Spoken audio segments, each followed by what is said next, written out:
Tessa Alexander. I'm the registered nurse with Right at Home.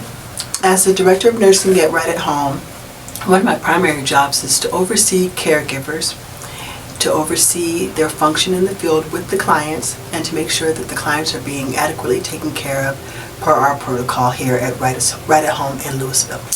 The assessment for Right at Home usually is myself going into a client's home, greeting the client and greeting the caregiver. Most times the caregiver does not know that I'm arriving, so the goal is to surprise them in their element so that I can make sure that they're doing what they need to do. And then I go through an assessment of sorts, asking questions and of the client, making sure that the client is compatible with the caregiver, making sure that their relationship is a good relationship. If they don't have a good relationship, then our goal is to pair them with somebody that they can get along with. My next step is to walk through the client's home, make sure that there's no hazards that could cause any harm or any discomfort for the client's care. And then my next step is at the end to give a detailed description of our visit, which I send over to the client or client's family members via email. Expectations for caregivers on the shift is for the caregiver to pay attention to detail. It's also for the caregiver to note anything that's wrong with the client, any kind of decline that's happening with the client.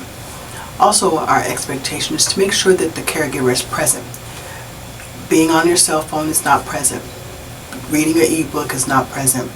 Having your ear pods in your ears and listening to music is not present. We'd like you to engage the client. Speak to the client. Ask the client what they're like, what they do, what kind of foods they like to eat. Have they ever traveled? Get to know the person that you're taking care of, because the family's entrusting you to get to know them.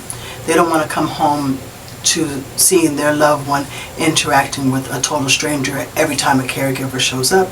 They want to treat you guys like family, so it's good to get to know them. Dress code. It's important for the caregiver to wear comfortable, loose-fitting clothing, so a pair of scrubs is optional. Maybe a shirt like what I have on and some scrub bottoms is optional. Also, closed-toed, closed-heel shoes like a sneaker. Some of our clients can be heavy, so you want something with traction. Oftentimes our caregivers do some form of bathing or putting a client in the shower, so you want a good rubber sole shoe that has traction, closed toe, closed heel, no slippers, no Crocs, no sandals. If it's a hospice client, your first order of business as a caregiver is to call the hospice main line. The hospice is going to move from there. Their job, once they have the care plan for the client, is to take care of all the client's needs. If it's the client that we have that is not on hospice, then you can call 911. After you've called 911, make sure that you alert somebody in the family, whomever is present, if there's a family member present in the home, and then you call the office to let us know that something has gone wrong so that we can make note of the interaction.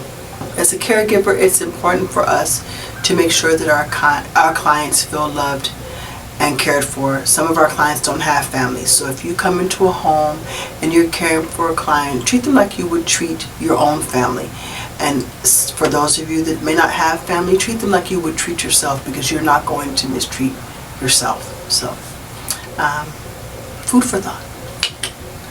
As a caregiver, if you have any questions or concerns, don't hesitate to reach out to me. I am available, and I have an open phone policy, so you can call the office and have them transfer you straight to me if you have any questions or concerns.